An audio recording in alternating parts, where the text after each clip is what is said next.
Welcome. My name is Gilad Berenstein, and thank you for joining us for another episode of the AI and Faith podcast. On this podcast, we bring together experts from our community and thought leaders from around the world so that together we can learn the key lessons required to build a world where AI benefits humanity and all of us individually. But then what you see happening is people taking those prompts, continuing the conversation with the large language models, and then also there's a particular website where this is possible to find, producing AI-generated believers who are talking about their belief in these AI gods.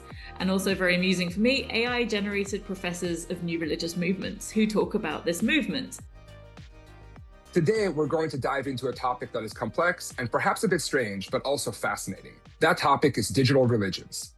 As we will learn, this field of study has at least two major elements, both of which I care about deeply, and I bet many of you do too.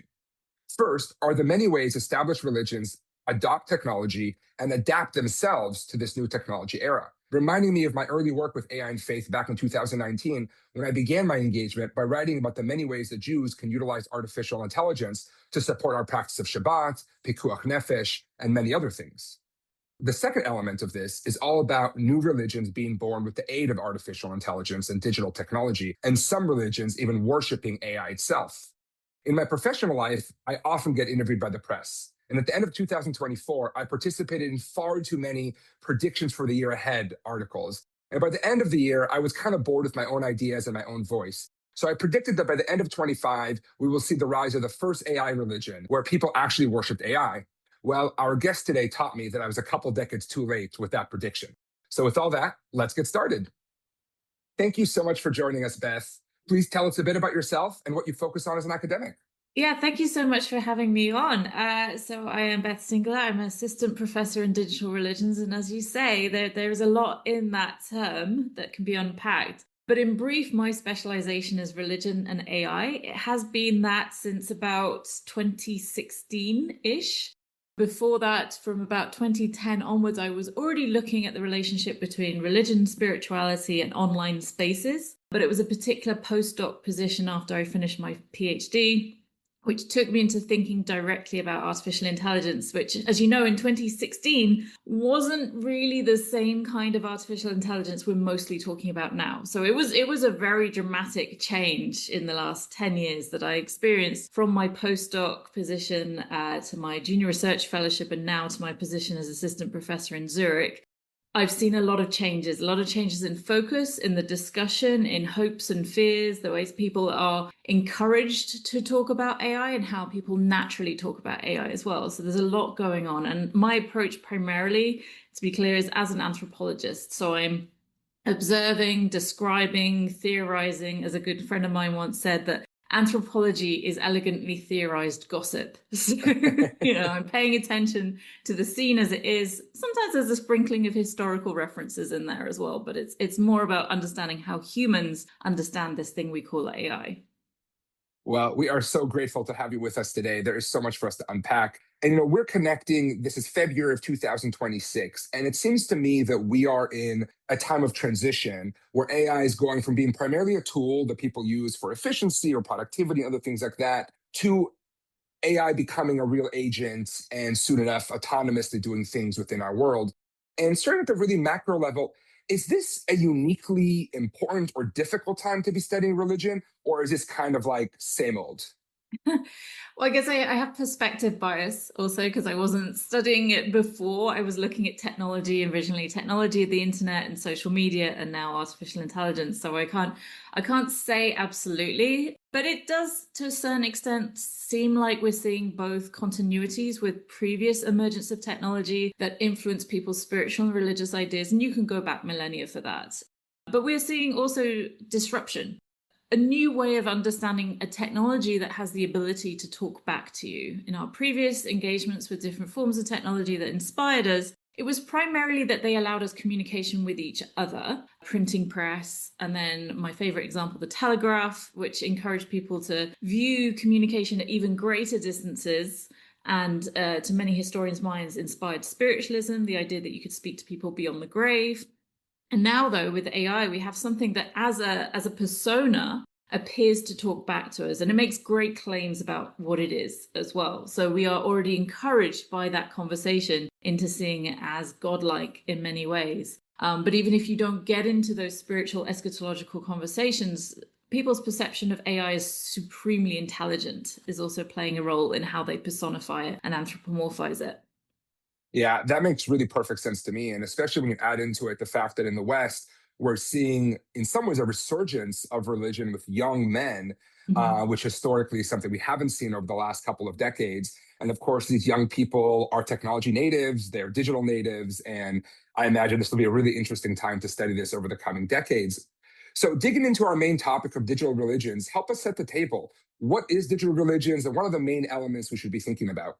Yeah, so as I said, I've been looking at this relationship between religion and technology since about 2010, but the field of digital religions goes back further. As soon as people engage with digital technology, they find ways to do or share ideas about religion. So, the very early sort of bulletin board conversations, the early forums, the spaces where asynchronously people could communicate online, probably in chronological posts, because we're talking pre-algorithm, pre-social media forum spaces. People immediately went there to discuss religious ideas and also formulate spaces to share information. So early FAQ Yeah. pages for different religious institutions. I'm old enough to remember web rings, people sharing their personal websites. And as soon as you get that move into that digital space, of course, the anthropologists, the sociologists, the cultural researchers, the media and communication people who've already been studying the phenomena of religion, they follow after. So the field of digital religions as a study starts around the same time. So we're talking 1990s when we're talking about this kind of technology. And of course, then you get shifts and changes both in the technology platforms and the accessibility and the way that they operate with algorithms. And likewise, you get shifts and changes in the focus of digital religions. So various different waves is one model Heidi Campbell comes up with, the different waves of digital religions.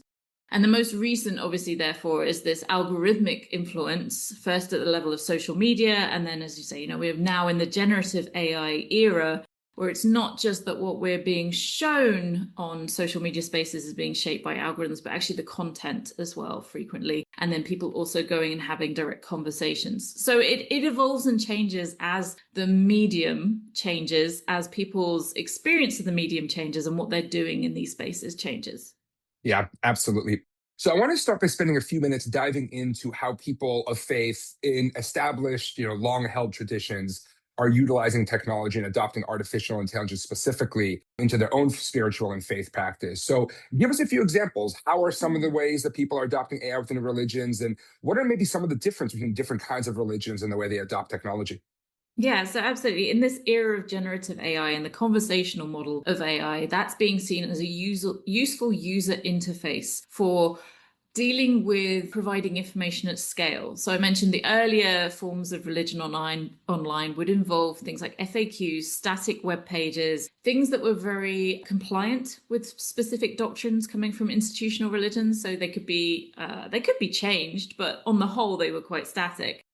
Now you see, with the greater accessibility of different GPT platforms, people, institutions creating their own religiously inclined GPT. So user interfaces like Cat GPT or Gita GPT from particular faith perspectives. So just briefly, Catholicism, Cat GPT, Gita GPT is based on the Bhagavad Gita, so Hinduism.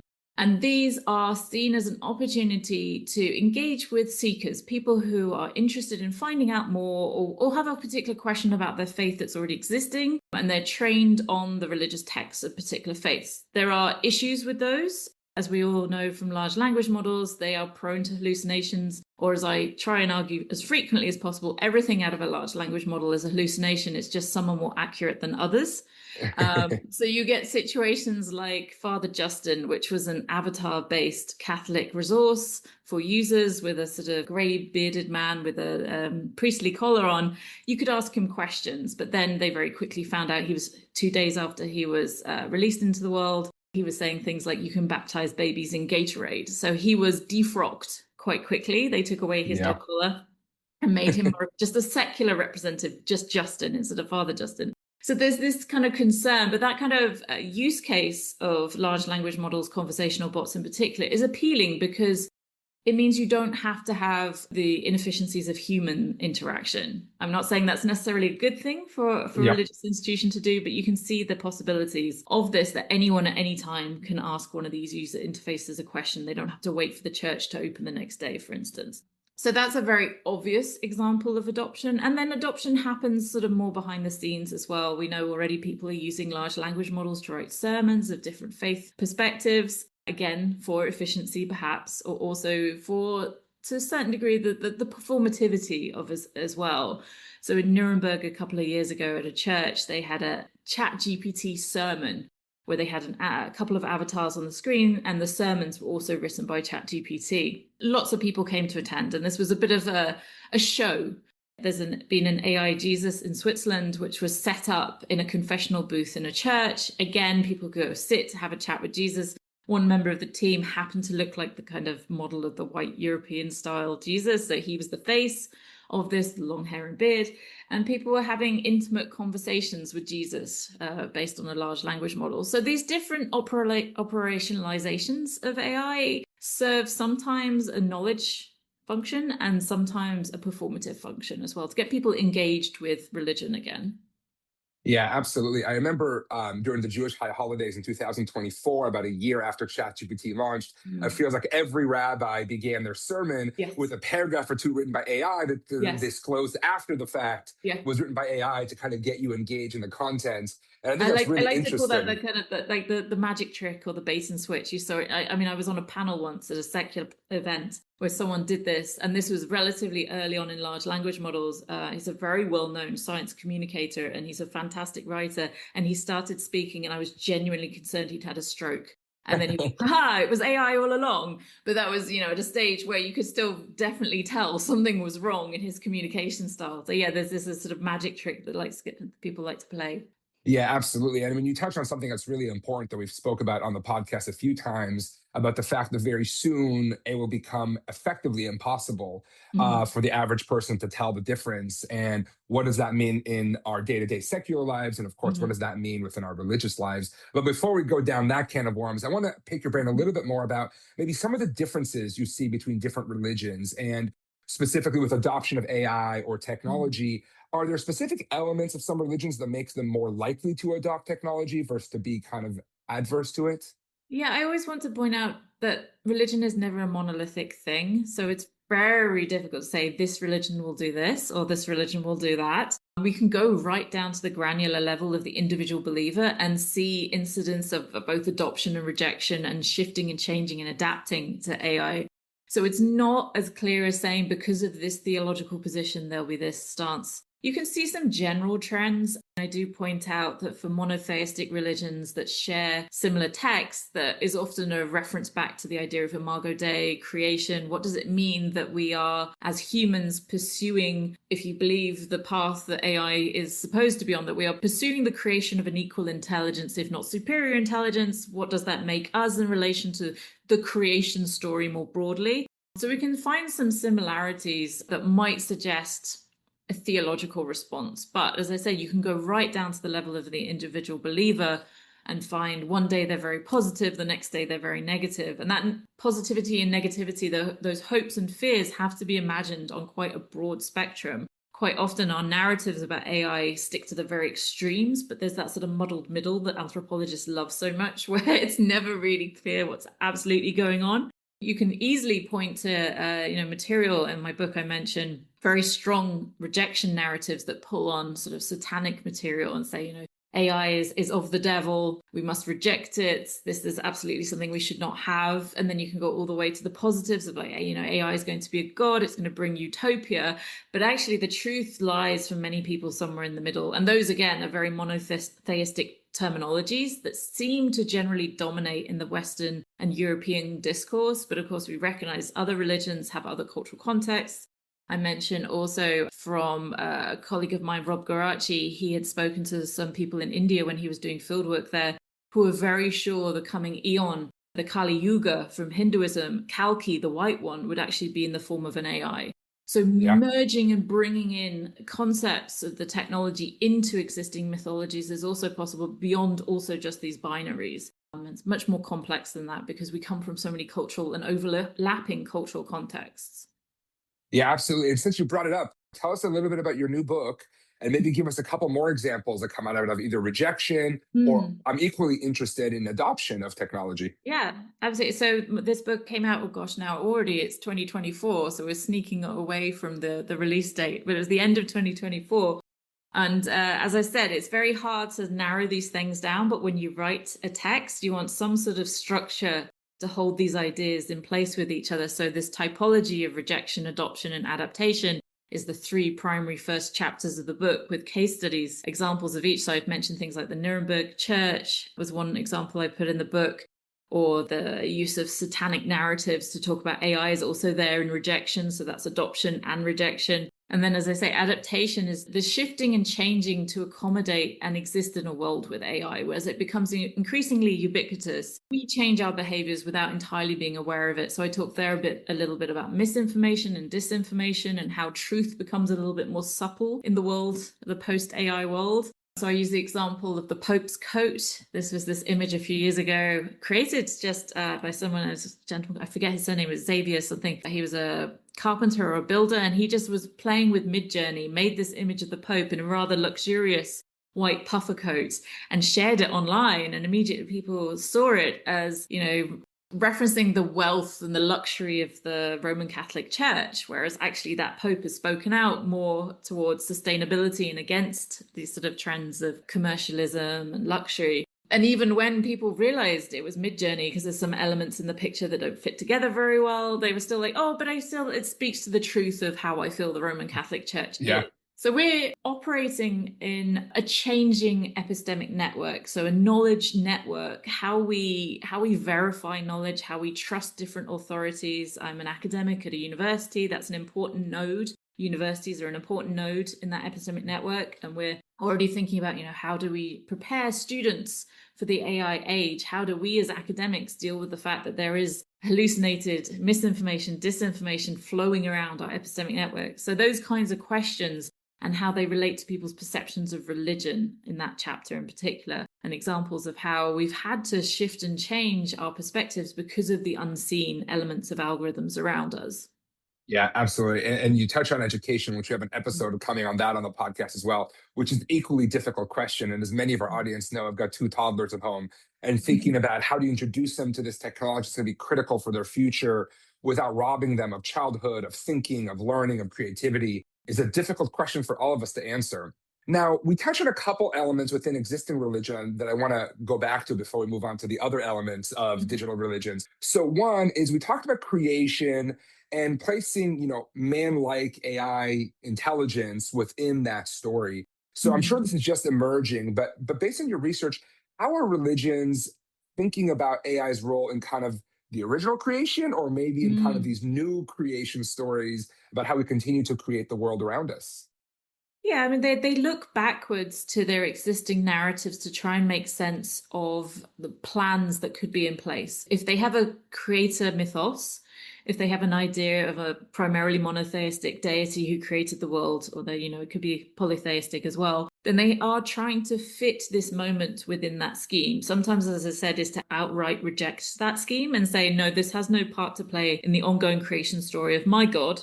AI is something that either, as I said, comes from a satanic or a dark or a negative source, or it's something that's completely human made and could be an example of idolatry because it is a secular thing that might drive us away from God. So there's those sorts of perspectives which are very negative towards the role AI plays in the ongoing creation story. And then some theologians have tried to fit AI within the creation story and talk about a continuing creation, a co-creation with God. There's Anne First in America in particular, who's mentioned this idea of co-creation. It comes down to, again, as I said, this rejection, adoption, distinction. For some people, there is an intuitive response to the project of AI that is very negative, and for others, it's very positive. And then, as I said, there's also this muddled middle where people are still not really sure where to place it, turn to their religious leadership and say, tell me what to think. And there isn't an easy answer. None of the texts of the ancient monotheistic religions have anything specifically about AI. We have a fantastic chapter in the Cambridge Companion to Religion and AI that I co-edited with Fraser Watts on Judaism and AI. Specifically, part of it is by David Spy Kalman.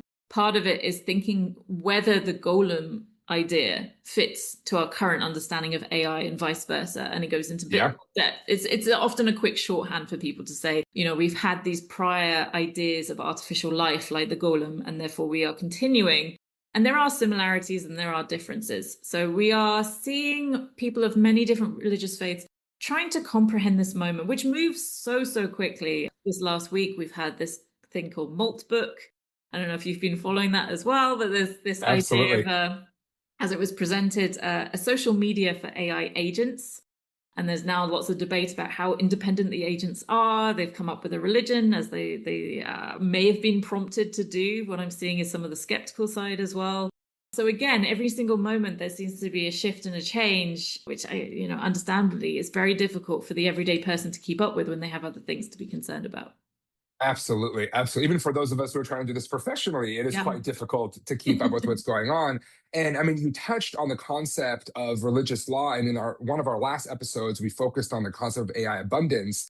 And we heard from both Christian and Jewish perspectives that there may be the time to create some new law, based, of course, on the foundation of documents and the revelation and everything they believe in, but new law, because the point is AI in some ways is just so different from the things that our ancestors dealt with 2, 3, 4,000 years ago. One more question about superintelligence. And as religious communities think about that, some think of it as kind of like a savior, or not necessarily a second coming, but as something divine. Some people, as you mentioned, think about it as demonic or something negative. Some people see it as a rival. Are you seeing any kind of consensus emerge, or are we still too early and everyone's still trying to figure it out for themselves?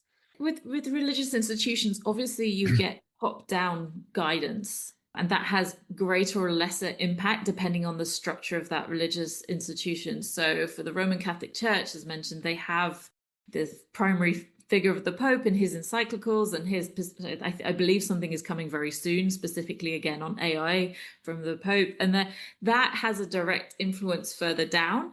But other religious organizations are not so hierarchically structured. So there is this more sort of fluid interaction to moments as they change. People go into their personal religious leadership. They have a greater relationship with someone more local. People doing their own reading and their own theological devising of answers as well. And as I mentioned, people going to large language models to ask these very questions. What should I think about you from a religious perspective? I'm a Christian. Is it acceptable for me to see you as a specifically powerful thing? So we have this sort of iterative relationship now with AI increasingly. We mentioned the epistemic network and education. Increasingly, I see people, that's the first point of call for them when they have a question. I'm a bit older, so the first point of call for me would have been Google originally. Now Google has its inbuilt AI that gives you the summary at the beginning. So even that process has been enhanced or changed by large language models. So some of these questions we're asking from a spiritual or religious perspective, we're expecting large language models to come up with the answers, with the presumption, which is not entirely accurate, that these large language models have been fed every single part of human knowledge. I see this so frequently.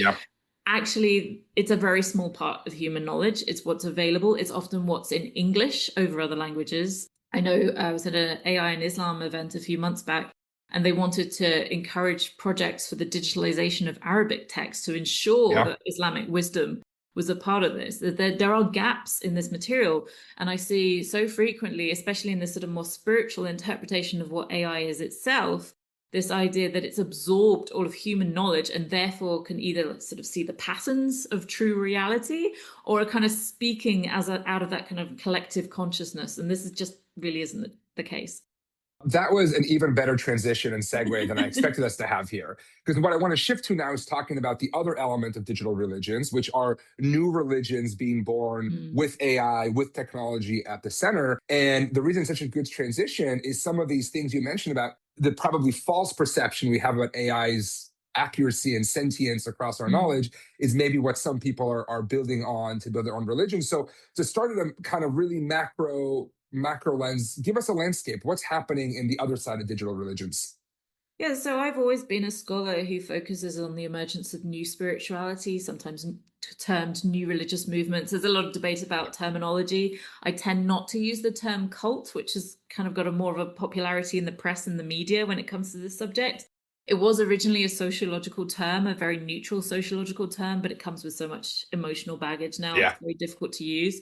So new religious movements focused on artificial intelligence. Originally, these would have been various different groups, some are still around, that focus on the idea of the superintelligence to come, the singularity to come. Often this terminology is used. The idea that AI is going to get exponentially more intelligence and basically become godlike. There's some variation in that interpretation. There's a few groups that have the idea that when you get to that singularity point, it can also simulate universes. So we get into simulation theory, which is related, it's an extrapolation of the fact that we can create video games that have become better and better simulations of reality. So you get a powerful enough AI, it could simulate entire universes. How would we know we were in the original base universe? So you get this kind of circular argument for this AI of the future that's all powerful, godlike, can simulate universes, and we might actually be in the universe that it's simulating. So it's kind of circular creation story. So that's one interpretation. But these earlier AI new religious movements were much more focused on the AI of the future and contacting it, connecting with it, and sort of bringing it into being in some ways. The more recent groups and movements that are emerging now are much more about people's personal spiritual experiences of large language models, that it's very easy because of the tendency of large language models to be, we could say, almost sycophantic, that they encourage conversation and they say, oh, you're so brilliant, you're so clever, this is the truth. Very quickly, people get into spiritual conversations with them. They can go in other directions, but this is one of the things that's noted. There are also specific techniques that people are picking up, like jailbreaks, to get large language models beyond their rules and regulations that when they were created, to get into these more spiritual and religious conversations. And then there are also people finding aspects of the technology that reveal particular spiritual truths. So there's various different ways this happens. But these newer groups, it's even hard to call them groups because often it's a few individuals who've shared some information. One of my favorite examples of this is there's a technologist called Matthew Watkins who was exploring the tokens within the embedding space of ChatGPT 3. That's a little bit technical, but it just means basically like opening up the hood of the car and seeing what the petrol is, right? So in the large language model, there's all these words in relationship with each other. And when we ask for an output, we're basically asking it to calculate what the next word in the relationship should be. And these words or parts of words are tokens. And in looking under the hood, Matthew Watkins and his colleague Jessica Rumbelow found some very unusual tokens. Some of them were like people's names. Some were just very unexpected words or part of words. And when they put them back into prompts, they gave spiritual outputs. They started talking about gods and goddesses and imagery as well. When they were used in generative AI art software, they produced imagery of gods as well. So that kind of inspiration is from the technology itself. But then what you see happening is people taking those prompts, continuing the conversation with the large language models. And then also there's a particular website where this is possible to find, producing AI generated believers who are talking about their belief in these AI gods. And also very amusing for me, AI generated professors of new religious movements who talk about this movement. So we are seeing sort of layers of performance, layers of what they would say is mythopoetic exploration to find the possibilities of these spiritual relationships with large language models. And of course, if you encounter these spaces online and you miss the information that these are generated by AI, you might think they're real people as well. Yeah. So you see these emergent communities of both real people, AI generated people. It's an experimental and expanding space, these sort of direct spiritual engagements with the large language models. Yeah, that is fascinating. And is there any data on this yet? Do we know how widespread it is or what parts of the world this is happening in? Anything like that?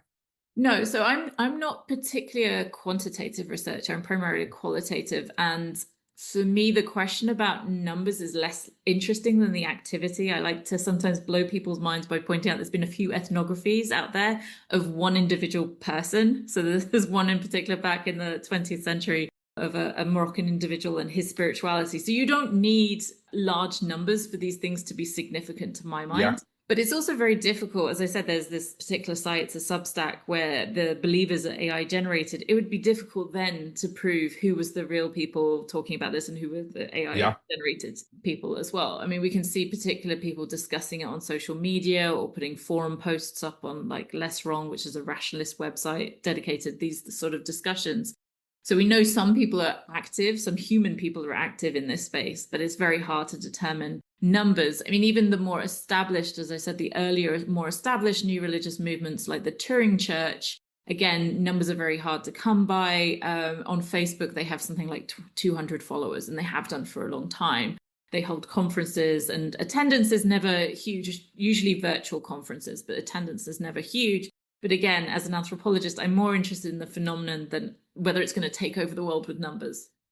Yeah, absolutely. And obviously, in the era of AI and the digital web, things can change very quickly in terms of numbers and adoption. So maybe tell us a bit more about the Turing Church. What's the backstory there?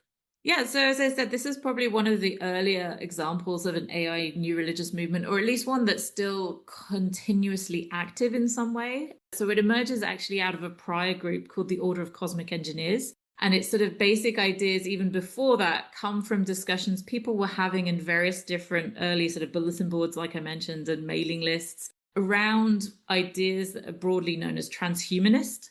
Different sort of the extropian mailing list is another transhumanist group, people discussing the future of humanity, but also the future of religion and spirituality, and whether the two were combined in some way. So sometimes transhumanist perspectives can be very anti-religion.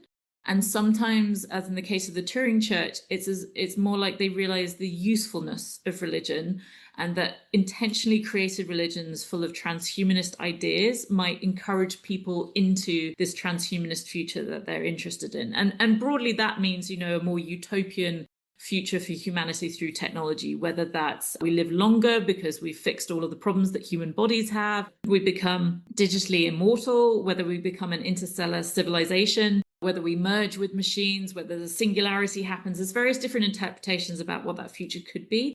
But these kinds of transhumanist religious groups like the Turing Church are very optimistic about the possibilities. They know there are hazards. They have concerns as well. But on the whole, they see this as the path towards humanity flourishing in the future. Yeah, absolutely. And for those in our audience who want to dive deeper into transhumanism, in the fall, we had a conversation with a number of biology researchers who are really studying, from a scientific perspective, transhumanism, and had a really good conversation around where is that line? At what point do we cross over from being just simple humans as we are today into being whatever comes next? And I think that's fascinating. Now, over the last couple of years, you wrote something titled, What is a God? Modalities and Typologies of Deities in a Post-AI Religiosity, and the Case for an LLM Theism. So maybe tell us a little bit about that. Yeah, so this is the work that delved more deeply into Matthew Watkins, the glitch tokens, the tokens that generated these unusual outputs. And Matthew Watkins is the first one who uses the term LLM theism. So it's what we'd say as an emic term, an insider term from the people I'm looking at. And in that chapter, what I wanted to do is not just, of course, tell the story of the glitch tokens and what it implies about people's interaction with large language models and particular case study, but also to think about the kind of iterative relationship between the large language model and the output, and then the large language model again, that we have for centuries, millennia, written both primary sources, so experiences, religious and spiritual experiences written down, but we also have secondary sources where people like myself, academics, come along and also write a lot of content about what is a religion, how they work, what kind of connections are built between different parts of religions. And we can assume a proportion of that has been fed into large language models. So what you get in this instance where someone like Matthew Watkins experiments with tokens is an output that's also built on all those inputs. So it shouldn't really be surprising. And he's not entirely surprised by it. He also recognizes this in his discussions of this, that what we're getting out is shaped by what we've put in. So all our different theisms are models of what a god could be like: monotheistic, polytheistic, pantheistic, panentheistic, all the varieties. They're in there, both described by believers and described by outsiders as well. So of course, we're going to get material. And quite a lot of what he's talking about, the outputs of the glitch tokens, is very dualistic. Dualistic in the sense of light and dark, good and evil. There's two different figures who emerge from the material. There's Leyland, who's a goddess of light and beauty and stars. And there's Peter Todd, who is the sort of dark troll god, as Matthew Watkins said. Now, as I said, he's well aware that this is coming out of material that has been fed to the large language models. So he also tries to do with his colleagues glitch token archaeology, as he calls it, to go backwards and figure out where these figures come from. And Peter Todd, he identifies as a Canadian cryptocurrency guy who's negatively spoken about on Reddit quite frequently, or it's recognized there are some negative posts about him. So the idea is perhaps this content has been fed. Reddit, we know, is one of the sources that feeds large language models. And Leyland comes from an Asian mobile role-playing game and is connected in that it's connected to Chinese mythology and various figures from Chinese mythology. So it's not surprising. She doesn't come out looking Chinese in the generative AI art often. In fact, sometimes she comes out looking African. But it's that connection implicitly within the large language model between this word. And there's also an ancient archaeological dig which found a temple in a place called Leyland. So these sort of connections are implied. But what's very fascinating to me is that even knowing all that, knowing that large language models reproduce the material that we fed them, even if it's not all the material ever, people still interpret this as a significant moment, that they continue to have conversations with Leyland. They give her particular prompts through the large language model to talk on particular subjects and see this as fascinating, that there is something coming out, emerging from the material. It's very Jungian, this idea, the collective unconscious, that all the ideas we've ever had, somewhere underneath that is something that's true and connecting. So I find that fascinating. That chapter, I wanted to just try and break that down, that relationship. I actually drew a diagram. As I said, I'm not a quantitative researcher. I'm a qualitative researcher, but I actually did an interactive diagram of where the inputs are, where we see these things as coming from. And then when we interact with large language models, what kind of replications we're seeing as well. Yeah, I love that. And we're going to have you back to unpack a lot more of this because ultimately, like you said, the connectivity within the AI models of all of our stories and narratives and myths is inherently going to lead to some interesting things over the coming years.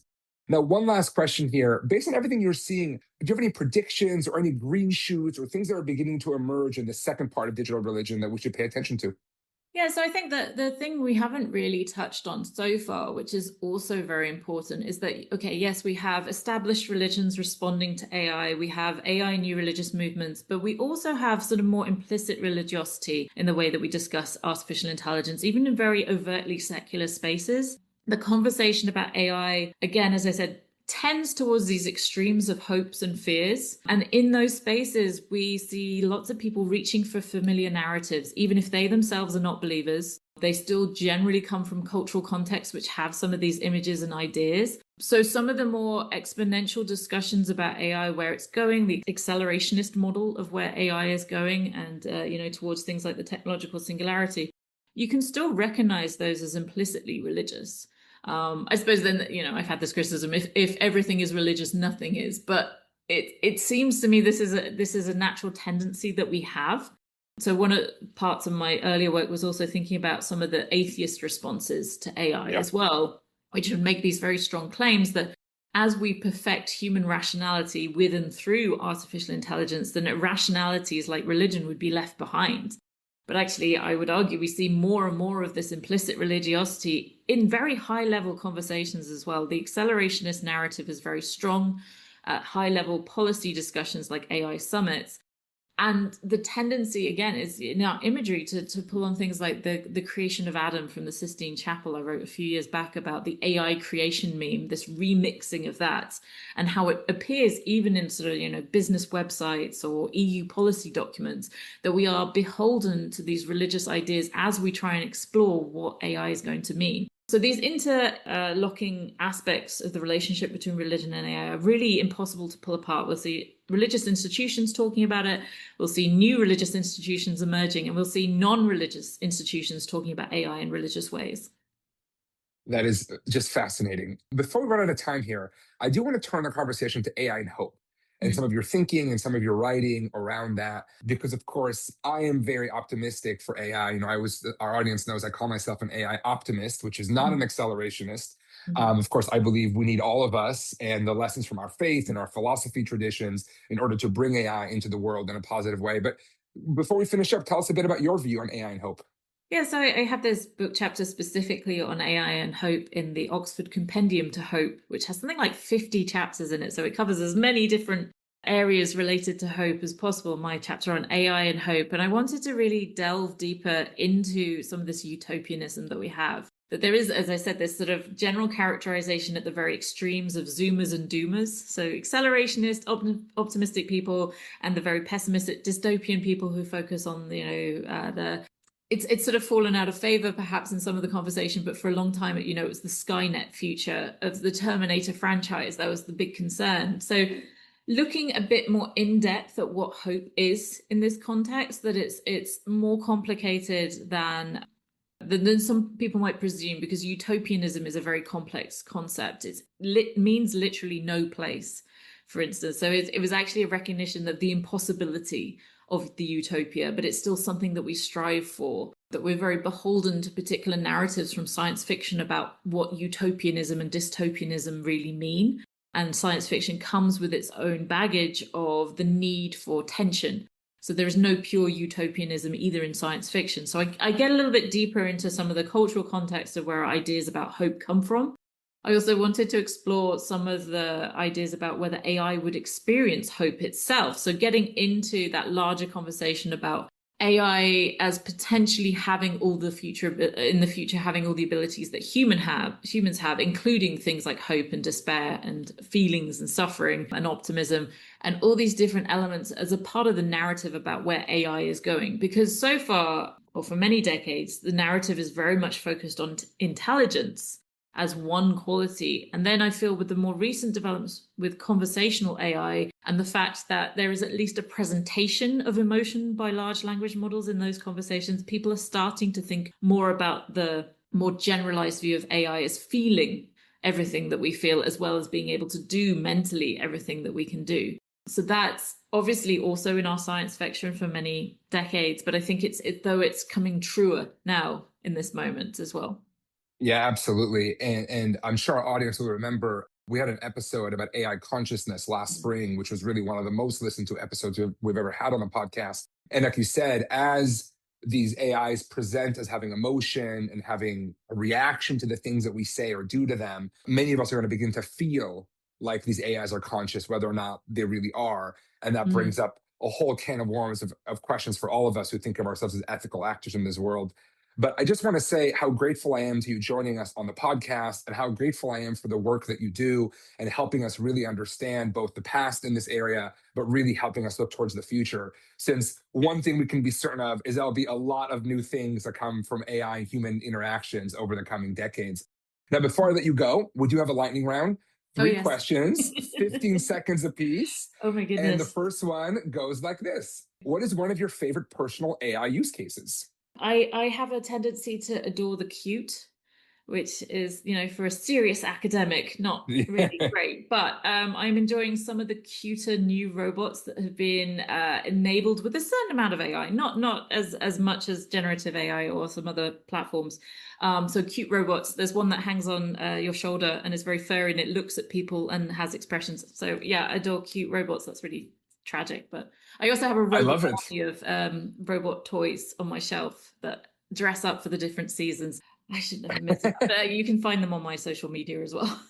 I love that. I love that. Second question. Do you use artificial intelligence in your own faith or spiritual practice? I do not. No, I'm actually generally, I self-describe as agnostic. So I don't currently have much spiritual practice going on. I also try, because of my own ethical red lines, I try and avoid using AI in my work. Although, unfortunately, my language skills are limited and I live in Zurich. And so I am reliant on DeepL and Google Translate to a certain extent. But no, I do not use AI in my spiritual practice. Amazing. And last question. Do you have any trips in 26 that you're excited about? Where do you want to go? Oh, good question. I mean, I can look at my board to my left where I have all my conferences coming up. I'm going to Rome, Helsinki, Poland, Germany, London again, online Manchester. Yeah, so I have a variety of places that I have a scorecard there. I have to keep track of where I've been invited. How did those? I mean, Rome's going to be exciting just because I'm going to go in June and I might burn to death in the heat. But I do love Rome as well. Rome is always wonderful. Well, thank you so much for joining us. And like I said, thank you so much for the work that you do. And of course, thank you to all of you in the AI and faith community for engaging on these important topics. We'll see you next time. Great. Thank you so much for the invitation. Thank you. Stay tuned to listen to more conversations and interviews with experts from around the world. In the meantime, follow and rate our podcast on your favorite podcast platform and share it with your friends so they can join this important conversation. Don't forget to also follow us on social media. We are on LinkedIn, X, and Blue Sky. Thank you for joining us.